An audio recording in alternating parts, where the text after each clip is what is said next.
আপোনালোকে জানে যে ভাৰত চৰকাৰে কেইদিনমান আগতে কৰ্মচাৰীসকলৰ বাবে 3% মৰগীয়া বানচ ঘোষণা কৰিছে।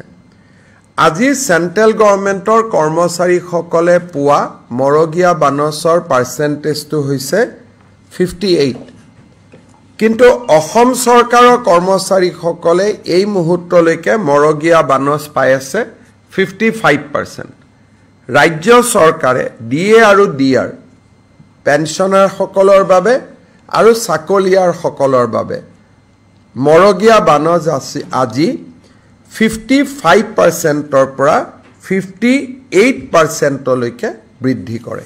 গতিকে ৰাজ্য চৰকাৰৰ কৰ্মচাৰীসকলে দৰমহাত 3% তেওঁলোকে এতিয়া মৰগীয়া বানচ হিচাপে তেওঁলোকৰ দৰমহা বৃদ্ধি হ'ব।